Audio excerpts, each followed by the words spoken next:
নবীর বিরুদ্ধে লাগা যাবে না, নবীর ওয়ারিস আলেম উলামা আলেমের ওলামাদের বিরুদ্ধে লাগা যাবে না। যারাই লাগছে তারাই ক্ষমতাচ্যুত হয়েছে। অতএব নবীদের বিরুদ্ধে লাগা যাবে না। যখন নবীর বিরুদ্ধে বদ্ধ করছে এই বাউল সে পথভ্রষ্ট হয়ে গেছে। তাকে তো আল্লাহ তাআলা নিয়ামত দিচ্ছেন, দোয়া করলে আল্লাহ তাআলা কবুল করেন। এখন নবীর বিরুদ্ধে দোয়া করছে, আল্লাহ তুমি নবীকে ধ্বংস করো, আল্লাহ তাআলা এই দোয়া কবুল করে নাই, তো তাকেই ধ্বংস করে দিচ্ছে, তার আমল বরবাদ করে দিচ্ছে। এই জন্য হেদায়েতের মোকাবেলা পথভ্রষ্ট হওয়া যাবে না। 2 নম্বর, শয়তান যে আছে, রমজান মাস আল্লাহ রাব্বুল আলামিন শয়তানকে শৃঙ্খলবদ্ধ করে রাখছিলেন, এবং যখন শাওয়ালের চাঁদ উদিত হয় শয়তান আবার মুক্তি পেয়ে যায়। শয়তান কিন্তু মুক্তি পাইয়া সে বসে রয় নাই, মানুষকে গুনার মধ্যে কিভাবে লিপ্ত করা যায় সেই চিন্তায় সে আছে। সে 24 ঘন্টা শয়তান আমাদের পিছনে লাগে আছে। এর জন্য আল্লাহ রাব্বুল আলামিন জানাইয়া দেন, শয়তান যে তোমাদের শত্রু, শয়তানকে তোমরা শত্রু হিসাবে গ্রহণ করো।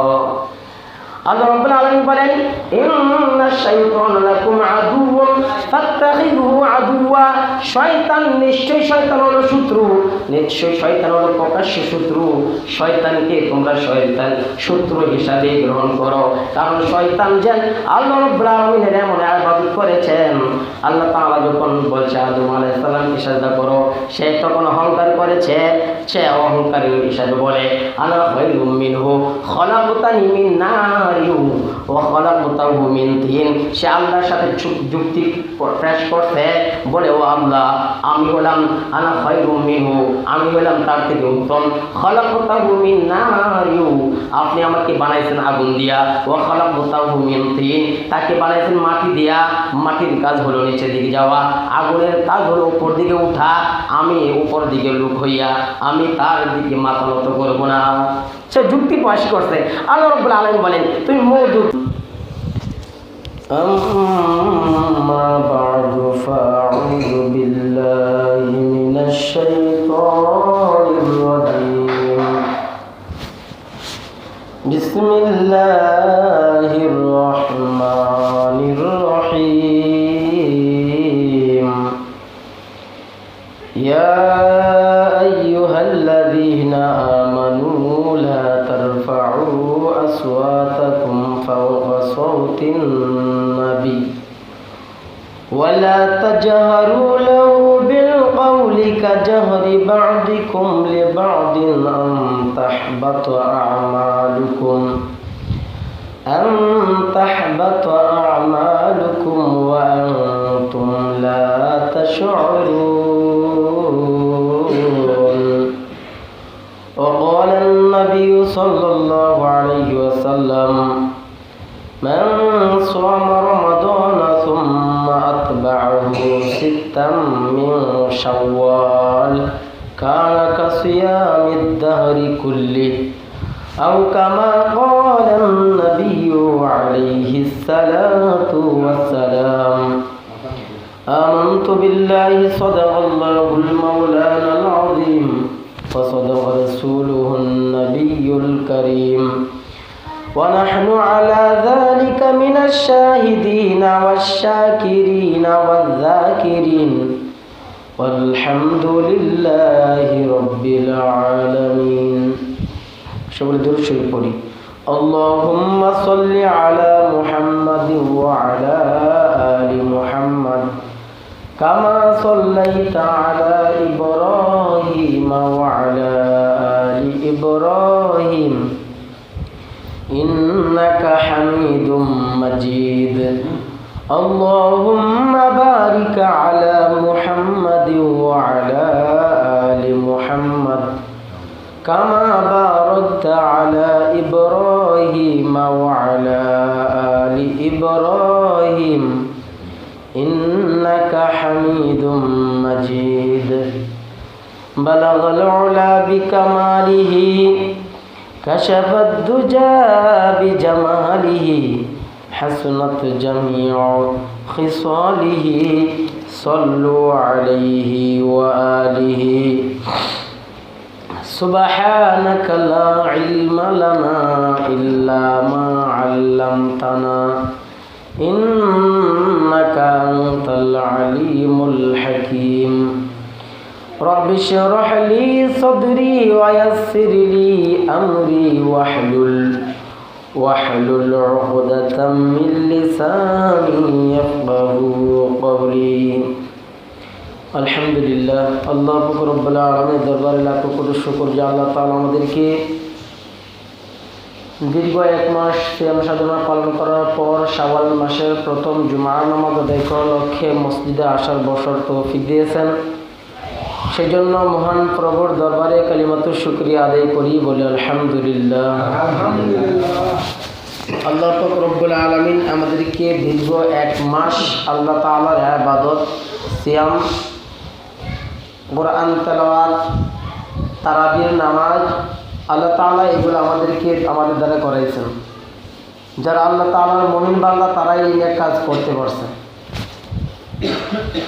এখন আমাদের রমজানের পরবর্তী আমাদের করণীয় কি? আমরা যে আমল করছি আমাদের কাজ কি? রোজা মাসের পরে এখন যে শাওয়াল মাস, রমজানে দীর্ঘ এক মাস ইবাদত করলাম, আল্লাহ তাআলার হুকুম ছিল রোজা রাখলাম, তারাবি পড়লাম। এখন আমাদের আরও কাজ আছে। এই কাজের মধ্যে 8-9টা কাজ আছে। এই 9টা কাজ যদি আমরা করতে পারি, আদায় করতে পারি, তাহলে আল্লাহ তাআলা আমাদেরকে এই রোজা যে আছে, যে রোজাগুলো রাখলাম, ইবাদত করলাম, সারা বছরে আমাদের এই আমলের মধ্যে আল্লাহ তাআলা লিপিবদ্ধ করবেন যে আমরা সারা বছরে ইবাদত করছি। তো আমরা ইবাদত করলাম, এর মধ্যে 1 নাম্বার কাজ হলো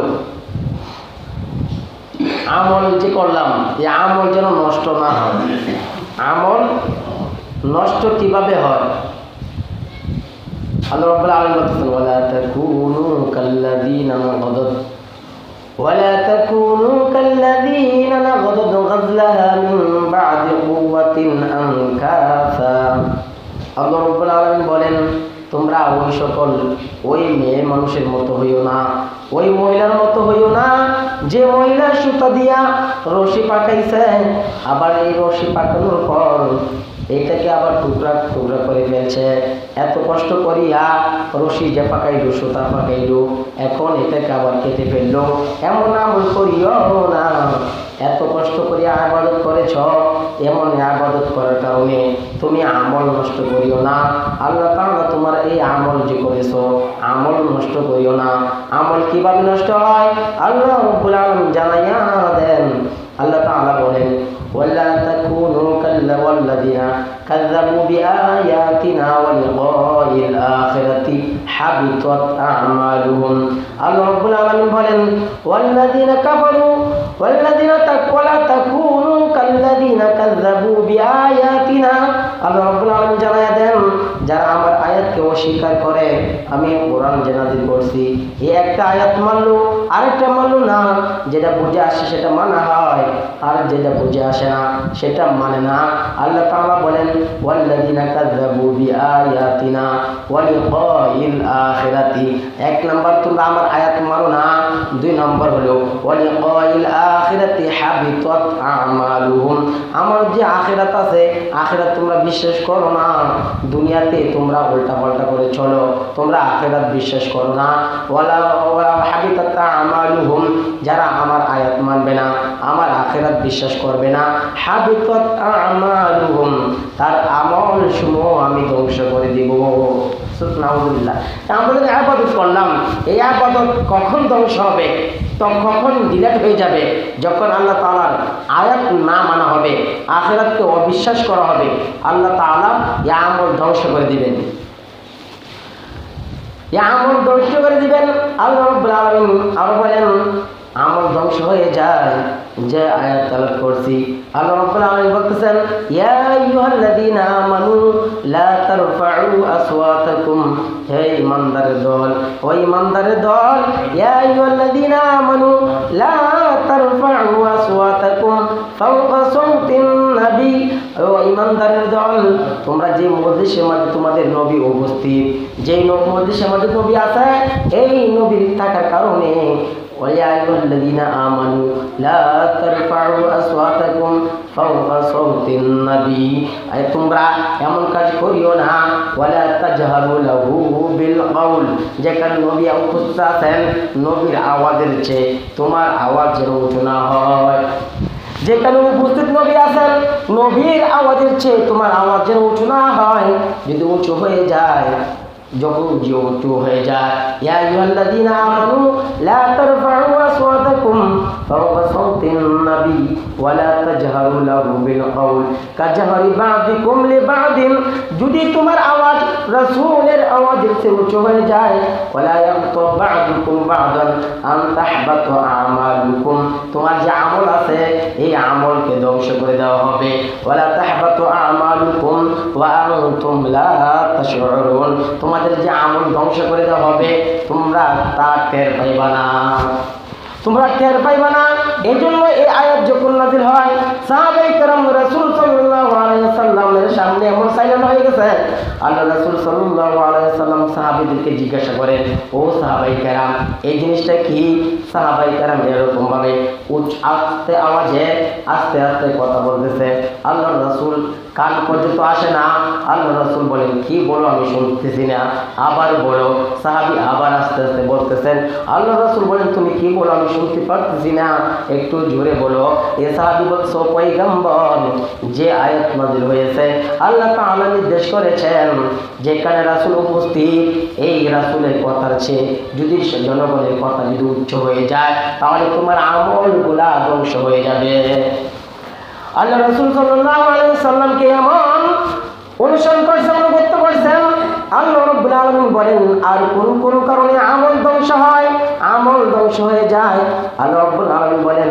যারা শিরক করবে শিরক করলেও আমল ধ্বংস হয়ে যায় আল্লাহ রাব্বুল আলামিন বলেন ওয়ালা কদ উহিয়া ইলাইকা ওয়া ইলাল্লাযীনা মিন ক্বাবলিক ও পয়গম্বর ওয়ালা কদ উহিয়া ইলাইকা ওয়া ইলাল্লাযীনা মিন ক্বাবলিক আপনি শুধু ওহী নয় আগে যত নবী দুনিয়াতে পাঠাইছি সমস্ত নবীদের উপরে ওহী ছিল ওয়ালা কদ উহিয়া ইলাইকা ওয়া ইলাল্লাযীনা মিন ক্বাবলিক লাইন আশরাকতা লা ইয়াহবাতান্না আমালুক তারা শিরক করবে না আপনিও শিরক করবে না লাইন আশরাকতা লা ইয়াহবাতান্না আমালুক যদি শিরক করেন লা ইয়াহবাতান্না আমালুকা আপনার আমলকে বরবাদ করে দেওয়া হবে ওয়ালা তাকুনান্না মিনাল খাসিরিন আপনি ক্ষতিগ্রস্তের মধ্যে পড়ে যাবেন তাহলে আপনি নবী হয়েছেন বলে কি হয়েছে আপনি যদি নবী হিসাবে যদি আপনি শিরক করেন আপনার আমলকে বরবাদ করে দেওয়া হবে আল্লাহ রাব্বুল আলামিন বলেন ইয়া আইয়ুহাল্লাযীনা আমানু আতিউল্লাহ ওয়া আতিউর রাসূল ও ঈমানদারের দল তোমরা আল্লাহর আনুগত্য করো এবং রাসূলের আনুগত্য করো ওয়ালা তাহবাতু আমালুকুম তোমাদের আমলকে ধ্বংস করিও না তাহলে আমল ধ্বংস হয়ে যায় এই রমজানের পর দীর্ঘ এক মাস রোজা রাখলাম আমল যেন আমাদের নষ্ট না হয় এই আমল আমাদের নষ্ট করা যাবে না এক নাম্বার আমলকে নষ্ট করা যাবে না দুই নাম্বার হলো হেদায়েতের মোকাবেলা বেঈমান হেদায়েতের মোকাবেলা ঈমান হারা হওয়া যাবে না হেদায়েতের মোকাবেলা পথভ্রষ্ট হওয়া যাবে না এই পথভ্রষ্ট কেমনে হয় আল্লাহ রাব্বুল আলামিন বলেন ওয়াতলু আলাইহিম আল্লাহ রাব্বুল আলামিন বলেন ওয়াতলু আলাইহিম আয়াতুল আল্লাহ রাব্বুল আলামিন একটা ঘটনাকে আল্লাহ রাসূল সাল্লাল্লাহু আলাইহি ওয়াসাল্লামকে বলতেছেন ও পয়গম্বর আপনি আপনার উম্মতদেরকে জানিয়ে দিবেন এমন একটা লোক ছিল তাকে আমি আমার সম্মান দিয়েছিলাম আমি তাকে ইজ্জত দিয়েছিলাম তাকে এমন একটা মর্যাদা দিয়েছিলাম সে ইসমে আজম জানতো এই ইসমে আজম জানার কারণে সে এমনভাবে এই ইসমে আজম জানার কারণে তাকে যে আমি এই মূল্যবান সম্পদ দিয়েছি সে দুনিয়া পাইতে গিয়া তার আখিরাতকে বরবাদ করে দিছে সেটা কি সেটা হলো বা আল্লাহ রাসূল সাল্লাল্লাহু আলাইহি ওয়াসাল্লামকে আল্লাহ তাআলা বলতেছেন আপনার পূর্বে যে নবী একজন ছিল তার নাম ছিল হযরত মূসা আলাইহিস সালাতু ওয়াস সালাম এই মূসা আলাইহিস সালাতু ওয়াস সালাম তার যুগে একজন লোক ছিল বাউল এই বাউল কি করলো তাকে আল্লাহ রাব্বুল আলামিন ইসমে আজম জানা ছিল সে যখন আল্লাহর কাছে যে দোয়া করতো আল্লাহ তাআলা তার দোয়া কবুল করতেন তখন তার জনগণ জাব্বার গোত্রের লোকেরা, জাব্বারিন গোত্রের লোকেরা মুসা আলাইহিস সালাতু ওয়াস সালামকে আক্রমণ করবে। মুসা নবী তার উম্মত নিয়ে আক্রমণ করবে। এখন জাব্বারিন গোত্রের লোকেরা বলতেছে, ও বাউল, আমি মুসা নবী আমরা তো যে বাহিনী আছি নবী হিসাবে মুসা নবীর সাথে আমরা পারবো না। তুমি দোয়া করো, আল্লাহর কাছে বদদোয়া করো, মুসা নবীর বিরুদ্ধে দোয়া করো যাতে মুসা নবী পরাজিত হয়ে যায়। এই বাউলকে যখন বলা হলো, এই বাউল বলতেছে, আমার দোয়া আল্লাহ তাআলা কবুল করেন, কিন্তু মুসা নবীর বিরুদ্ধে যদি দোয়া করি, নবীদের বিরুদ্ধে যদি দোয়া করি, এই দোয়া কবুল করা হবে না। কারণ নবীদের বিরুদ্ধে যদি দোয়া করা হয়, সেই দোয়া কবুল করা হবে না, উল্টা আমার বিরুদ্ধেই সেই অপমান হয়ে যাব। আমি যদি নবীর বিরুদ্ধে দোয়া করি, ও পরবর্তী আমি পথভ্রষ্ট হয়ে যাব। নবীর বিরুদ্ধে দোয়া করা যাবে না, নবীর বিরুদ্ধে লাগা যাবে না, নবীর ওয়ারিস আলেম উলামা, আলেম উলামাদের বিরুদ্ধে লাগা যাবে না। যারাই লাগছে তারাই ক্ষমতাচ্যুত হয়েছে। অতএব নবীদের বিরুদ্ধে লাগা যাবে না। যখন নবীর বিরুদ্ধে বদদোয়া করছে, এই বাউল সে পথভ্রষ্ট হয়ে গেছে। তাকে তো আল্লাহ তাআলা নিয়ামত দিচ্ছেন, দোয়া করলেই আল্লাহ তাআলা কবুল করেন। এখন নবীর বিরুদ্ধে দোয়া করছে, আল্লাহ তুমি নবীকে ধ্বংস করো, আল্লাহ তাআলা এই দোয়া কবুল করে নাই, তো তাকেই ধ্বংস করে দিচ্ছে, তার আমল বরবাদ করে দিচ্ছে। এই জন্য হেদায়েতের মোকাবেলা পথভ্রষ্ট হওয়া যাবে না। 2 নম্বর, শয়তান যে আছে, রমজান মাস আল্লাহ রাব্বুল আলামিন শয়তানকে শৃঙ্খলবদ্ধ করে রাখছিলেন, এবং যখন শাওয়ালের চাঁদ উদিত হয় শয়তান আবার মুক্তি পেয়ে যায়। শয়তান কিন্তু মুক্তি পাইয়া সে বসে রয় নাই, মানুষকে গুনার মধ্যে কিভাবে লিপ্ত করা যায় সেই চিন্তায় সে আছে। সে 24 ঘন্টা শয়তান আমাদের পিছনে লাগে আছে। এর জন্য আল্লাহ রাব্বুল আলামিন জানাইয়া দেন, শয়তান যে তোমাদের শত্রু, শয়তানকে তোমরা শত্রু হিসাবে গ্রহণ করো। আল্লাহ রাব্বুল আলামিন বলেন, ইন্নাশ শাইতানা লাকুম আদুউন ফাত্তাখিযুহু আদুওয়া, শয়তান নিশ্চয়ই শয়তান হলো শত্রু, নিশ্চয়ই শয়তান হলো প্রকাশ্য শত্রু। শয়তানকে তোমরা শত্রু হিসাবে গ্রহণ করো। কারণ শয়তান যে আল্লাহ রাব্বুল আলামিনের এমন ইবাদত করেছেন, আল্লাহ তাআলা যখন বলছে আদম আলাইহিস সালামকে সিজদা করো, সে তখন অহংকার করেছে। সে অহংকারী হিসাবে বলে, আনা খায়রুম মিনহু খলাকতানি মিন নারিন ওয়া খলাকতাহু মিন তিন। সে আল্লাহর সাথে যুক্তি পেশ করছে, বলে, ও আল্লাহ, আমি হলাম আনা খায়রুম মিনহু, আমি হলাম তার থেকে উত্তম। খলাকতাহু মিন নারিন, আপনি আমাকে বানাইছেন আগুন দিয়া, ওয়া খলাকতাহু মিন তিন, তাকে বানাইছেন মাটি দিয়া। মাটির কাজ হলো নিচের দিকে যাওয়া, আগুনের কাজ হলো উপর দিকে উঠা। আমি উপর দিকে লুক হইয়া আমি তার দিকে মাথা নত করবো না। সে যুক্তি পেশ করছে। আল্লাহ রাব্বুল আলামিন বলেন, তুমি মওদুদ, তুমি জাহান্নামী। সে যে অভিশপ্ত হয়েছে, আল্লাহ রাব্বুল আলামিনের কাছে বলতেছে, আল্লাহ আমাকে কিয়ামত পর্যন্ত হায়াত দেন। আল্লাহ রাব্বুল আলামিন বলেন, তোমাকে হায়াত দেওয়া হলো, তোমার এই দোয়া কবুল করা হইলো। শয়তান বলে, আমি যেহেতু জান্নাতে যেতে থাকতে পারি নাই, আদমের জন্য আমি জান্নাতে থাকতে পারি নাই, আদমকে সিজদা করার কারণে, জান্নাত না করার কারণে আমি জান্নাতে থাকতে পারি নাই, অতএব আদমের সন্তানদেরকেও আমি জান্নাতে যাইতে দিব না, তাদের পথে বন্ধ হয়ে দাঁড়াইবো। আমি ডান দিক থেকে তাদেরকে পথভ্রষ্ট করব, বাম দিককে পথভ্রষ্ট করব, সামনের দিক থেকে পেছন দিকে তাদেরকে পথভ্রষ্ট করব। তাই এমনিভাবে তাদেরকে জাহান্নামে করব। আল্লাহ রাব্বুল আলামিন এই জন্য আল্লাহ তাআলা সমস্ত মানুষদেরকে জানায় দেন, শয়তান হলো তোমাদের প্রকাশ্য শত্রু, এই শত্রুকে শত্রু হিসাবে চিহ্নিত করো। রমজানের পরিবর্তে 4 নম্বর পরবর্তীতে 4 নম্বর কাজ হলো নামাজ। যে আমরা পড়ছি নামাজ, রোজা মাস নামাজ পড়লাম, এখন নামাজ ছাড়া যাবে না। এই নামাজও আমাদের ইহতিমাম করতে হবে, নামাজ আদায় করতে হবে। আল্লাহ রাব্বুল আলামিন 5 ওয়াক্ত নামাজের কথা বলছেন, এর মধ্যে একটা নামাজ আরেকটা নামাজের কথা বলছেন, হাফিজু আলা সলাওয়াতি ওয়াস সালাতিল উসতা। আল্লাহ রাব্বুল আলামিন এই উস্তাদ দ্বারা উদ্দেশ্য হলো আসরের নামাজের কথা। আল্লাহ রাব্বুল আলামিন বলছেন, মধ্যবর্তী নামাজ, এই আসরের নামাজের তোমরা ইবাদত করো, আসরের নামাজ পড়ো। কারণ আসরের নামাজটা পড়া কঠিন, কেউ বাজারে যায়, কেউ এই সময় খেলাধুলা করে, এই জন্য আসরের নামাজ অনেকে পড়তে চায় না। কয়েকটা নামাজ কঠিন, এশার নামাজ, মাগরিবের নামাজ পড়িয়া অনেকেই ঘুমায় যায়, এশার নামাজ পড়তে পারে না, ফজর নামাজ পড়তে পারে না, ঘুম থেকে উঠতে পারে না। আসরের নামাজ এরকম ফজলপূর্ণ, আসরের নামাজের কথা আল্লাহ রাব্বুল আলামিন তাগিদ দিয়েছেন। এই জন্য রোজা মাসে শুধু আমল করলাম, নামাজ পড়লাম, এই নামাজ যেন আমাদের এহতেমাম থাকে, আমরা যেন আমাদের নামাজ জারি থাকে। এবং 5 নাম্বার হলো কোরআন তেলাওয়াত করা। রোজা মাসে আমরা কোরআন পড়লাম, এখন প্রতিদিন যেন একটু হলেও কোরআন তেলাওয়াত করি। এই আমলটা যেন জারি থাকে, এমন যেন না হয় কোরআন শরীফে গিলাফ লাগাইয়া 1 বছরের জন্য থাকে এর মধ্যে উঠায় রাখলাম, আরেকবার রমজান আসলে নামাইলাম, এমন যেন না হয়। প্রতিদিন 10টা আয়াত দুষ্কি, প্রতিদিন একটু একটু। আপনি কোরআন পড়া নাই, সূরা ইখলাস পড়েন, সূরা ইখলাস থেকে কোরআন শরীফে উল্টাইয়া একটু পড়েন, তাহলে একটু হইলেও আপনি প্রতিদিন কোরআন তেলাওয়াত জারি রাখবেন। এবং 6 নাম্বার জিকির করা। রোজা মাসে আমরা জিকির করলাম, নামাজ পড়লাম, নামাজের মধ্যে আল্লাহু আকবার বলিয়া হাত বাঁধলাম, আবার রুকুতে গেলাম আল্লাহু আকবার, ইয়া আল্লাহু আকবার বললাম, নামাজ হইল, জিকিরও হইল। এই নামাজ পড়া, জিকির করা, এই জিকির যেন আমাদের জারি থাকে, জিকির করা। এবং 7 নম্বর হলো আল্লাহ ওয়ালাদের সোহবতে যাওয়া। যারা আল্লাহ ওয়ালা, যাদেরকে দেখলে আল্লাহর কথা মনে হয়, তাদের সোহবতে যাওয়া। রোজা মাসে আমরা ইবাদত করলাম, একজন হাদিসের আমল করলো, কিতাবের তালিম করলো, এখানে বসলাম, কিছু দুনিয়া কিছু আখিরাতের কথা বললো, আমরা শুনলাম, আমাদের ভালো লাগে। রোজার মাসে ইবাদত করলে ভালো লাগে, একজন কোরআন হাদিসের কথা বললেও ভালো লাগে।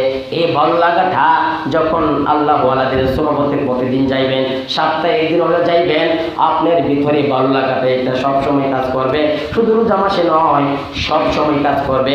এই জন্য আল্লাহ রাব্বুল আলামিন বলেন, ইয়া আইয়ুহাল্লাযীনা আমানু তাকুল্লাহ, হে ঈমানদারের দল, তোমরা আল্লাহ তাআলাকে ভয় করো, ওয়া কুনু মা'আস সাদিকিন, এবং যারা সত্যবাদী তাদের সাথী হয়ে যাও, যারা সত্যবাদী তাদের সাথী হয়ে যাও, তাদের সঙ্গে থাকো। 8 নাম্বার, এবং শাওয়াল মাস যে আসছে, এই শাওয়াল মাসের 6টা রোজা আছে, এই 6টা রোজা রাখা। আল্লাহ রাসূল বলেন, মান সামা রমাদানা সুম্মা আতবা'হু সিত্তাম মিন শাওয়াল কানা কাসিয়ামিদ দাহরি কুল্লি। আল্লাহ রাসূল সাল্লাল্লাহু আলাইহি ওয়াসাল্লাম বলেন, রমজান মাসের পর এই শাওয়ালের 6 রোজা তোমরা আদায় করো, তাহলে তোমরা এই 6 রোজা এবং রমজান মাসে রোজা রাখার কারণে 1 বছর ইবাদত রোজা রাখার সওয়াব তোমার আমলনামায় দেওয়া হবে। সুবহানাল্লাহ। এবং 9 নম্বর হলো গুনাহ ছাইড়া দেওয়া। গুনাহ এমনভাবে দৃঢ় প্রতিজ্ঞা করা যে গুনাহ করব না। এই রমজান মাস আসছে আমাদের গুনাহ মুক্ত করার জন্য। গুনাহ যদি আমরা ছাইড়া দিই, আল্লাহ রাসূল সাল্লাল্লাহু আলাইহি ওয়াসাল্লাম একটা যদি গুনাহ ছাড়ি, রোজা উপলক্ষ করিয়া একটা যদি গুনাহ ছাড়তে পারি, তাহলেও আমাদের একটা গুনাহ ছাড়ার কারণেও আমরা অনেক গুনাহ থেকে বাঁচতে পারবো।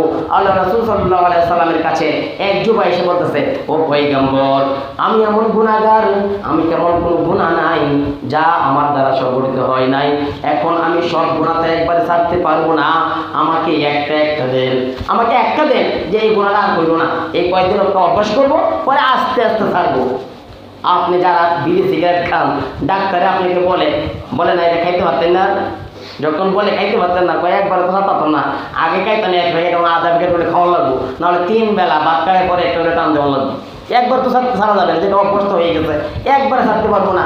আমি আগে খাইতাম 1 প্যাকেট, এখন 5টা দিন খাওয়া লাগবো, আস্তে আস্তে থাকবো।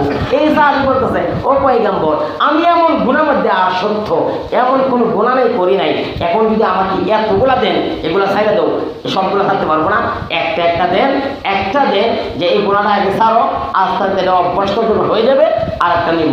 আল্লাহ রাসূল বলে, তাই নাকি? তাহলে তুমি মিথ্যা কথা বলতে পারবা না। 1 নাম্বার, মিথ্যা কথা বললো না। ওইটা তো আর বেশি কঠিন কি, এটা তো সহজ, শুধু একটা গুনাহ তো ছাড়বো, মিথ্যা কথা বলতে পারবো না। এই লোকটাকে বাড়িতে গেল, যখন মদের গ্লাস হাতে নিবে, সে মদ পান করে, যখন মদ হাতে নিবে তার মনে হয়ে গেছে আমি যে নেশা করতেছি, মদ এখন হারাম, এখন যে আমি নেশা করতেছি, এটা যদি আমার উকিলে দেখে, এই দেশের উকিলে দেখে আমাকে গ্রেফতার করা হবে, আমাকে 80 দূররা মারা হবে, এই মদ খাওয়ার কারণে আমাকে আঘাত করা হবে। যখন বলে তুমি মদ পান করেছ, আমি যদি বলি নিজের পেট বাঁচানোর জন্য বলি আমি পান করি নাই, তাহলে তো মিথ্যা হয়ে যায়। আল্লাহ রাসূলের সাথে ওয়াদা করছি মিথ্যা বলা যাবে না, অতএব আমি মিথ্যা কথা বলতে পারবো না, মদ পান করবো না। এই লোকটা তখন এই মদ পান করা বাদ দিয়ে দিছে, একটা ব্যভিচারী নারীর সাথে সাক্ষাৎ হয়ে যায়, এই সুন্দরী নারীকে সে ভোগ করবে। যখনই তার কাছে গেল তখনই সে মনে হয়ে গেল আমি যে তার সাথে জেনা করব, যদি আমার এই দেশের উকিলে এই দেশের আদালত যদি আমার বিচার করে, আমার কোনোভাবে যদি প্রশাসনের লোকেরা এটা আমাকে নিয়ে যায়, আমাকে গ্রেফতার করে, তখন যদি আমাকে জিজ্ঞাসা করা হয় এই নারীর সাথে অপকর্ম করছ, আমি যদি অস্বীকার করি তাহলে মিথ্যা বলা হবে, আর যদি স্বীকার করি আমাকে 100 পাথর মারা হবে, আমাকে হত্যা করা হবে। অতএব আমি মিথ্যা বলতে পারবো না, জিনাও করবো না। এই সাহাবী এই আবার বলতেছে এই দুইটা গুনাহ ছেড়ে দিয়েছে, মিথ্যা কথা বলার কারণে দুইটা গুনাহ ছাড়ছে। এমনি ভাবে মসজিদে গেছে নামাজ পড়ার জন্য, একজন লোক মুসাফির, তার একটা ব্যাগ আছে, ব্যাগের ভিতরে কিছু স্বর্ণ অলংকার আছে, এই স্বর্ণ অলংকার নিয়ে বালিশ নাই দিচ্ছে, ওইটা মাথার মধ্যে দিছে, সে ঘুমায় গেছে। ঘুমায় যাওয়ার পর ঘুমের ঘরে ব্যাগটা একটু মাথা থেকে সরে গেছে। ওই যখন মসজিদে গেল দেখে ব্যাগটা পড়ে গেছে, ভিতরে সোনা দানা আছে, মসজিদ আর কেউ নাই। যখন হাত দিবে তখন সে মনে হয়ে গেল যদিও যে ঘুমন্ত লোক আমাকে দেখবে না, আল্লাহ তাআলা তো আমাকে দেখবেন। যদি আমার প্রমাণ হয়ে যায় আমি স্বর্ণ নিয়েছি, চুরি করেছি, ইসলামের আইন হলো আস-সারিকু ওয়াস-সারিকাতু ফাকতাউ আইদিয়াহুমা, চোর এবং চুন্নি, কারণ চোর শুধু পুরুষ হয় না, মহিলাও চুরি করে, পুরুষও চুরি করে, চুরিও করে, পুরুষও চুরি করে, মহিলাও চুরি করে, দেশের সম্পদ বিদেশে পাচার করে। এমন মহিলা দেশের প্রধানমন্ত্রী হইয়াও দেশের সম্পদ বিদেশে পাচার করছে। এরকম চোর এবং চুন্নি, আস-সারিকু ওয়াস-সারিকাতু ফাকতাউ আইদিয়াহুমা, চোর এবং চুন্নি দুজনের হাত কেটে ফেলো। চোর এবং চুন্নি তাদের হাত কাটো।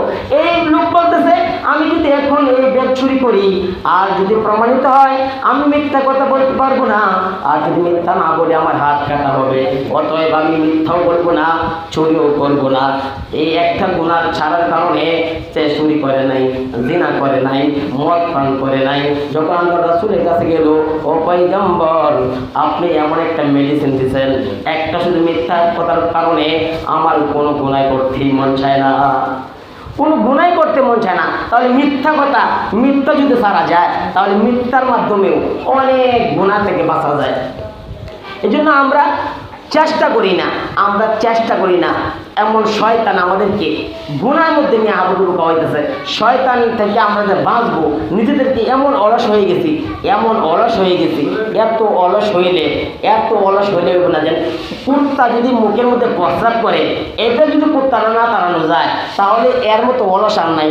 আশরাফ আলী থানভী রহমতুল্লাহ আলাইহি মুসলমান হাসি নামক একটা গ্রন্থ আছে, এটার মধ্যে আশরাফ আলী থানভী রহমতুল্লাহ আলাইহি লেখেন যে দুই অলস তাদেরকে নিচে এক রাজার পাহারা দেওয়ার জন্য তাদেরকে এমন খাওয়ানি, রাজা হালতে খাইতে খাইতে তাদের বডি এমন বাড়ছে, এখন শরীর লড়তে পারে না, ঘরের মধ্যে পড়ে আছে, এখন ঘর থেকে বেরো হয় না। এই রাজা পরামর্শ করলো এই দুটো অলসকে কীভাবে ঘর থেকে বের করা যায়, ওরা তো বের হবে না, ওদেরকে তুলে নেওয়া যাবে না, কীভাবে বের করা যায়, যে ঘরের মধ্যে আছে এই ঘরের মধ্যে আগুন দিয়ে দেন। আগুন যখন জ্বালাইছে, এখন দেখে আগুন জ্বালানোর ভয়ে এখন ঘর থেকে বের হইতে চাইতেছে, এই প্রহরী দিয়া তাদেরকে ঘর থেকে বের করছে, জঙ্গলে নিয়ে পালায় রাখছে। জঙ্গলে পালায় রাখার পরে এই দুই অলস শুয়ে থাকে, একজন শুয়ে থাকে আর একজন বসে থাকে, একজন পাহারা দেয় আর একজন ঘুমায়। তো এইভাবে আমাদের ডিউটি, আর একদিন আমি ঘুমাইবো তুই বসে পাহারা দিবি, আরেকদিন তুই ঘুমাবি আমি বসে পাহারা দিব। এইভাবে তাদের সিরিয়ালভাবে পালাক্রমে পাহারা চলতেছে। একদিন এই লোকটা বড়ই খাইতেছে, শুয়ে বড়ই খাইতেছে, বড়ই কাবে একটা বড়ি হাত থেকে ছুটে বুকের কাছে বসে পড়ে গেছে। এখন গোড়া দিয়ে একটা লোক যাইতেছে, বলতেছে ও যোদ্ধা ভাই আমার বুকের উপরে বড়ইটা তো হইয়া রয়েছে, এটা আমার মুখে তুলে দেব।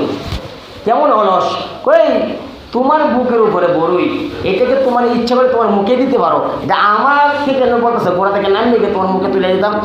কি আমার এমন শরীরে অলস লাগতেছে যে মুখে তুলে দিতে কি এমন চায়, মুখে তুলে দেওয়ার মন চাইতেছে না। তাহলে তোমার পাশে যে আছে তারে তো বলতে পারো। এই পাশের লোকটা বলতেছে জান কালকের বিষয়টা আপনি জানেন না, কালকে আমার ঘুমানোর কথা, সে পাহারা দেওয়ার কথা, আমি হা করে যখন হাই যখন তোর কি হা করছি, কুকুরে মুখের মধ্যে প্রস্রাব করছে, সে শুধু তার আনন্দের উড়ালাত। সে তারাও দিল না, আজকে তার বড়ই তুলে দিব। তো এমন অলস যেন না হয়। শয়তান আমাদেরকে গুনাহ করায়, আমাদের প্রস্তাব করতেছে আমাদের গুনার মধ্যে, না আবাদতের মধ্যে, আমাদের আবাদতকে নামক করতেছে, আমরা তাড়াইতে পারতেছি না, শয়তানকে তাড়াইতে পারতেছি না, এমন অলস হয়ে গেছি। এর জন্য হিম্মত করতে হবে, আল্লাহ তাআলার ইবাদত করার জন্য হিম্মত করা, সাহস করা। ইবাদত করলে এই শয়তানকে তাড়ালে, শয়তান আমাদের শত্রু, শয়তান কিন্তু যে প্রকাশ্য শত্রু আল্লাহ তাআলা বলছেন, শয়তানকে কিন্তু আমরা কখনো দেখি নাই। প্রকাশ্য কখন কাকে বলা হয়?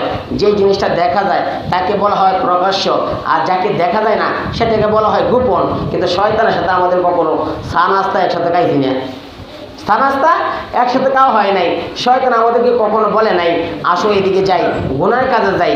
কিন্তু শয়তানকে কেন প্রকাশ্য শত্রু বলা হয়েছে? আল্লাহ রাব্বুল আলামিন বলেন শয়তান তোমাদের প্রকাশ্য শত্রু বলা হয়েছে এই জন্য। শয়তান শুধু জিন শয়তান এমনটা নয়, মানুষ মার্কাও কিছু শয়তান আছে, জিন মানুষের শয়তান আছে।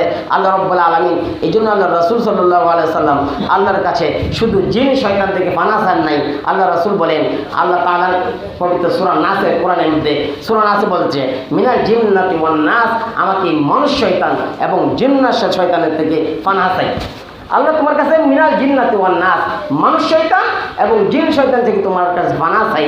এই জন্য শয়তানের অনুকরণ করা যাবে না। শয়তান মানুষের প্রকাশ্য শত্রু। আমরা যে রোজা মাসে ইবাদত করছি, এই ইবাদতগুলো নষ্ট করা যাবে না। এই নষ্ট কেমনে হয়? এই আল্লাহ রাসূলের এই যে কথাগুলো বললাম, আল্লাহ রাসূল সাল্লাল্লাহু আলাইহি ওয়াসাল্লামের যে মজলিসে উপস্থিত, এই মজলিসের মধ্যে যদি কেউ আল্লাহ রাসূলের আওয়াজে উচ্চ আওয়াজে কথা বলে তার আমল বরবাদ হয়ে যায়। কেউ শিরিক করলে তার আমল বরবাদ হয়ে যায়। আল্লাহ তাআলার কোরআনকে অস্বীকার করলে, কোরআনের কোনো আয়াতকে অস্বীকার করলে, আখিরাতকে অবিশ্বাস করলে তাদের আমলও বরবাদ হয়ে যায়। এই জন্য আমাদের আমল যেন বরবাদ না হয়। আল্লাহ রাব্বুল আলামিন আমাদেরকে রোজা মাস যেমনিভাবে ইবাদত করছি, এই মাসের মধ্যেও ইবাদতের জন্য 6টা রোজা আছে। শাওয়াল মাসের যে 6টা রোজা, এই 6 রোজা আমরা রাখবো। এর মধ্যে যারা রোজা কোনো কারণে অসুস্থতার কারণে, মা বোনরাও অসুস্থ হয়ে যায়, অসুস্থতার কারণে যদি রোজা ছুটে যায়, এই শাওয়ালের রোজার সাথে একসাথে রাখলে হইব না। যেন আজকে রোজা রাখলাম, আগের কাজাটা এবং শাওয়ালের রোজাটা রেখে এলাম, এক নিয়ত 2টা রোজা রাখা যাবে না, আলাদা আলাদা রাখতে হবে। মা বোনদের যদি কোনো রোজা কাজা হয়ে থাকে, আগে কাজা রোজা রাখিয়া তারপরে শাওয়ালের রোজা রাখবেন। আর কোনো ভাইয়েরা যদি কোনো কারণবশত যদি রোজা ছুটে যায়, তারাও একসাথে 2টা হবে না, আগে কাজা তারপরে শাওয়ালের 6 রোজা। তা আল্লাহ তাআলা এই 6 রোজার কথা বললাম, যে কেউ যদি এই 6 রোজা রাখে সারা বছর ইবাদত করার সব তার আমলনামায় দেওয়া হবে। তো এরকমভাবে আল্লাহ রাসূল সাল্লাল্লাহু আলাইহি সাল্লামের পরে, সাহাবায়ে কেরামের পরে তাবিঈন, একজনের লোক ছিল, একজনের নাম ছিল আব্দুল করিম, তার ছেলের নাম ছিল আব্দুর রহমান। এই আব্দুর রহমান যখন বিয়ের বয়স হয়ে যায়, তখন সে আরবের মধ্যে সুন্দরী মেয়ে খুঁজতেছে। তখন একটা মেয়ে পাওয়া গেল। এই মেয়েটা বলতেছে আমাকে বিয়ে করবে, যে বিয়ে করবে আমার 3টা শর্ত আছে, এই শর্ত যেই মানবে সে বিয়ে করতে পারবে। তোমার কি কি শর্ত? 1 নম্বর শর্ত হলো আমাকে যে বিয়ে করবে সারা বছর রোজা রাখতে হবে, সারা বছর রোজা রাখতে হবে। 2 নম্বর শর্ত কি? 2 নম্বর শর্ত হলো আমাকে যে বিয়ে করবে প্রতিদিন 1 পারা করে কোরআন তেলাওয়াত করতে হবে। 3 নম্বর শর্ত হলো প্রতি রাত্র আল্লাহ তাআলার দাঁড়ায় দাঁড়ায় ইবাদত করতে হবে। তাহলে কি সংসার করতে পারবে? সারা রাত ভরা নামাজ পড়বে, দিন ভরা রোজা রাখবে, কোরআন তেলাওয়াতে 1 খতম করবে, তাহলে সংসার, স্বামী স্ত্রী যে সংসার আছে, তাহলে এগুলা সংসার তো হবে না। তাহলে এই 3টে শর্ত কোনো মানুষের রাজি হইতেছে না। তখন এই আব্দুর রহমান সে রাজি হয়ে গেছে, আমি এই কাজটি করতে পারবো, এই কাজগুলা করতে পারবো। যখন তার সাথে বিয়ে হয়ে যায়, বিবাহের পরে সে শুধু 5 ওয়াক্ত নামাজ পড়ে, কোরআন তেলাওয়াত করে অল্প, কিন্তু 1 খতম যে দেওয়ার কথা, সারা রাত্র নামাজ পড়ার কথা, সারা দিন রোজা রাখার কথা, এগুলো করে না।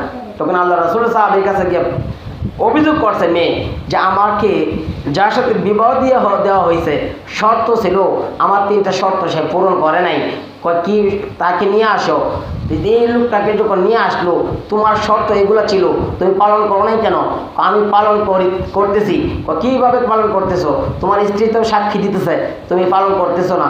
আল্লাহ রাসূলের কবরকে দিকে দেখায় বলতেছে, এই আল্লাহ রাসূল হাদিসের মধ্যে বলছেন, আল্লাহ রাসূল হাদিসের মধ্যে বলছেন, যারা রমজান মাসে রোজা রাখে এবং শাওয়ালে 6 রোজা রাখে, সে তার আমলনামায় সারা বছর রোজা রাখার সব দেওয়া হবে। তাহলে আমি রমজানের রোজা রাখছি, শাওয়ালেরও 6 রোজা রাখছি, তাহলে তো আমলনামায় সারা বছর রোজা রাখার সব দেওয়া হইতেছে। তাহলে আমার রোজা প্রত্যেক রাখা লাগে কেন? তাহলে 1 নম্বর শর্ত পাওয়া গেল। 2 নম্বর, যে তুমি প্রতিদিন বলছো কোরআন খতম দিবা, তোমার তো কোরআন খতম হয় না। আল্লাহ রাসূলে বলছেন, কেউ যদি সূরা ইখলাস 3 বার তেলাওয়াত করে, তার আমলনামায় 30 পারা কোরআনের সব তার আমলনামায় দেওয়া হয়। আমি প্রতিদিন সূরা ইখলাস 3 বার তেলাওয়াত করি, আমি তো কোরআন তেলাওয়াত জারি করতেছি, আমি তো তেলাওয়াত করতেছি, খতম আমলনামায় উঠতেছে। তো তাহলে 3 নাম্বার, তুমি যে বলছো সারা রাত্র নফল ইবাদতের মধ্যে কাটাইবা, এখন তো তুমি নফল ইবাদতের মধ্যে সারা রাত্র কাটাও না, কিছু নামাজ পড়ো। আর সে বলতেছে, আল্লাহ রাসূল হাদিসের মধ্যে বলছেন, কেউ যদি ফজরের এশার নামাজ জামাতের সহিত পড়ে এবং ঘুমায় যায়, এর মধ্যে আবার ঘুম থেকে উঠিয়া ফজরের নামাজও জামাতের সহিত পড়ে, মাঝখানে যে 5 ঘন্টা 6 ঘন্টা 7 ঘন্টা ঘুমাইছে, এই ঘুমটাও তার ইবাদত হিসাবে গণ্য হবে। এই জন্য এই আমলগুলো আমি করি, আমার আমলনামায় সারা বছর ইবাদত করার সওয়াব, রোজা রাখার সওয়াব, নামাজ পড়ার সওয়াব আমার আমলনামায় দেওয়া হয়। এই জন্য আমরা এই কিছু কিছু রোজা আছে, এটা যদিও সুন্নতে মুআক্কাদা না, যে জরুরি রাখলে এই ফজিলতগুলো পাওয়া যাবে। আরও আল্লাহ রাসূল রোজা রাখতেন প্রত্যেক মাসের প্রত্যেক সপ্তাহের মধ্যে প্রত্যেক বৃহস্পতিবার এবং সোমবার, এই রোজা আল্লাহ রাসূল সাল্লাল্লাহু আলাইহি ওয়াসাল্লাম রাখতেন। এবং প্রত্যেক মাসের 13, 14, 15, চাঁদের 13, 14, 15, যেটাকে আইয়ামে বীজ বলা হয়, এই রোজাগুলো আমরা রাখতে পারি, আল্লাহ রাসূল রাখছেন, এইগুলা আমরা রাখতে পারি, আমল করতে পারি। তাই জন্য আমরা আমল রোজা মাসে যেভাবে আমরা আমল করছি, আমরা আমল যেন নষ্ট না হয়, এই আমল যেন আমাদের অব্যাহত থাকে, এই টুকিটাকি যে আরও নফল ইবাদতগুলো আছে, এগুলো যেন আমরা করতে পারি। এই নফল ইবাদত করার কারণে এই লাভটা কি? আল্লাহ রাসূল বলেন, যারা ইবাদত করে, যারা ইবাদত করার কারণে 5 ওয়াক্ত নামাজ পড়তেছে, এর মধ্যে যদি ত্রুটি ফাটি যদি কিছু ভুল হয়ে থাকে, নামাজ যদি কোনো ওয়াক্ত মিস হয়ে থাকে, আল্লাহ রাসূল বলেন কাল কিয়ামতের ময়দানে ওই বান্দার আমলনামা যখন হিস্টরি টান দেওয়া হবে, দেখবে তার ফরজের কিছু ঘাটতি আছে। আল্লাহকে বলবেন, ও আল্লাহ, ফেরেশতারা বলবে, আল্লাহ তার আমলনামায় কিছু ফরজের ঘাটতি আছে। আল্লাহ বলবেন, তার আমলনামায় দেখো কিছু নফল আছে কিনা, দেখবে তার নফল নামাজ কিছু আছে। আল্লাহ বলবেন, তার এই ফরজের ঘাটতি নফল দিয়ে পূরণ করে দেব। এই জন্য আমরা নফল ইবাদত আমরা করব, আল্লাহর হুকুম তো ফরজ করবই, নফলের মধ্যেও আমরা মনোযোগী দেব। যারা নফল ইবাদত করে, আল্লাহ তাআলার একবারে সন্নিকটে দেখতে পারে, আল্লাহ তাআলার নিকটে দেখতে পারে যারা বেশি বেশি নফল ইবাদত করে। এই জন্য এবং আল্লাহ রাসূল সাল্লাল্লাহু আলাইহি ওয়াসাল্লাম যারা সুন্নতের পাবন্দি করে, যে যত সুন্নতের পাবন্দি করবে, আল্লাহ রাসূল বলেন কাল কিয়ামতের ময়দানে সে তত কাছে আমার জান্নাতে থাকবে, সে তত কাছে থাকবে আমার জান্নাতে। এই জন্য আমরা আল্লাহ তাআলার হুকুম এবং রাসূল সাল্লাল্লাহু আলাইহি ওয়াসাল্লামের সুন্নাহ মোতাবেক আমাদের জীবন জিন্দেগি যেন চালাইতে পারি, সেই তৌফিক আল্লাহ তাআলা আমাদেরকে দান করেন। যারা সুন্নত পড়েন সুন্নত পড়বেন।